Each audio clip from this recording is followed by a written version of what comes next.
నమస్తే, నేను Vamshi. Welcome to I news. Arctic ప్రాంతంపై భారత్ దృష్టి సారించబోతుందా? రష్యా అధ్యక్షుడు వ్లాదిమిర్ పుతిన్ చేసిన తాజా వ్యాఖ్యలు ఇప్పుడు అంతర్జాతీయంగా ఆసక్తి రేపుతున్నాయి. నార్థన్ సీ రూట్ పై భారత్ సహకారం కోసం ఆసక్తి చూపుతున్న దేశాల్లో కీలకంగా ఉందని పుతిన్ వెల్లడించారు. యూరప్, ఆసియా మధ్య సముద్ర రవాణాను మార్చే సామర్థ్యం ఉన్న ఈ ఆర్కిటిక్ మార్గంపై భారత్ ఎందుకు దృష్టి పెడుతోంది?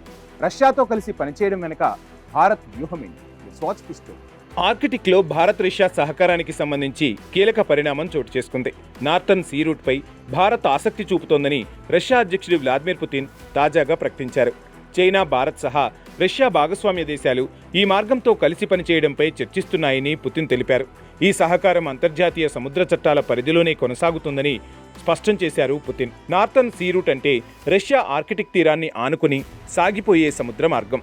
యూరప్ నుంచి ఆసియా దిశగా రవాణా చేయడానికి సాంప్రదాయ సూయిజ్ కాలువ మార్గంతో పోలిస్తే ఇది తక్కువ దూరం ఉండే ప్రత్యామ్నాయ మార్గంగా పరిగణిస్తారు. ఆర్కిటిక్లో మంచు పరిస్థితులు, నావిగేషన్ సదుపాయాలు అనుకూలిస్తే ఈ మార్గం భవిష్యత్తులో అంతర్జాతీయ వాణిజ్యానికి మరింత కీలకంగా మారే అవకాశం ఉంది. భారత్ ఈ మార్గంపై ఆసక్తి చూపడానికి ప్రధాన కారణాల్లో ఒకటి వాణిజ్య అనుసంధానం. రష్యాతో భారత్కు ఉన్న ఇంధన, ముడిసరుకుల వాణిజ్యాన్ని మరింత సమర్థవంతంగా నిర్వహించేందుకు ఆర్కిటిక్ మార్గం భవిష్యత్తులో ఉపయోగపడే అవకాశం ఉంది. ఇక మరో కీలక అంశం ఇంధన భద్రత. రష్యా నుంచి ఆసియా వైపు ఆర్కిటిక్ మార్గం ద్వారా చమురు రవాణా ఇప్పటికే పెరుగుతున్నట్లు తాజా సమాచారం. 2026లో నార్థన్ సీ రూట్ ద్వారా ఆసియాకు రష్యా చమురు రవాణా గత ఏడాది సీజన్తో పోలిస్తే వేగంగా పెరుగుతోంది. భారత్కు రష్యా ఇప్పటికే ప్రధాన ఇంధన సరఫరాదారుల్లో ఒకటి. కాబట్టి భవిష్యత్తులో సముద్ర రవాణాకు మరిన్ని ప్రత్యామ్నాయ మార్గాలు అందుబాటులో ఉండటం వ్యూహాత్మకంగా కీలకంగా మారుతోంది. అంతేకాకుండా ఆర్కిటిక్లో భారత్ తన ఉనికిని పెంచుకోవడానికి కూడా ఈ సహకారం ఉపయోగపడవచ్చు. ధ్రువ ప్రాంతాల్లో నావిగేషన్, ఆర్కిటిక్ షిప్పింగ్, నౌకా నిర్మాణం, శిక్షణ వంటి రంగాల్లో భారత్, రష్యా మధ్య ఇప్పటికే చర్చలు సాగాయి. ఇక భౌగోళిక రాజకీయాల పరంగా చూస్తే ఆర్కిటిక్ ఇప్పుడు కేవలం మంచు ప్రాంతం కాదు.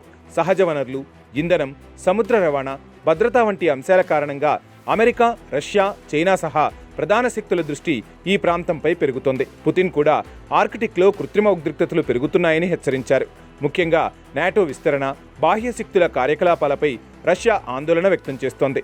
దీంతో నార్థన్ సీ రూట్ కేవలం వాణిజ్య మార్గం కాకుండా వ్యూహాత్మక మార్గంగా కూడా మారుతోంది. భారత్ మాత్రం ఆర్కిటిక్లో తన ప్రయోజనాలను విస్తరించడంతో పాటు రష్యాతో ఉన్న దీర్ఘకాలిక సంబంధాలను కూడా మరింత బలోపేతం చేసుకునే అవకాశం ఉంది. మరోవైపు చైనా కూడా నార్థన్ సీ రూట్పై గణనీయమైన ఆసక్తి చూపుతోంది. దీంతో భారత్ ఈ మార్గంలో ముందుగానే భాగస్వామ్యాన్ని పెంచుకోవడం భవిష్యత్తులో వాణిజ్య, ఇంధన, వ్యూహాత్మక ప్రయోజనాలను అందించే అవకాశం ఉందని విశ్లేషణలు వినిపిస్తున్నాయి.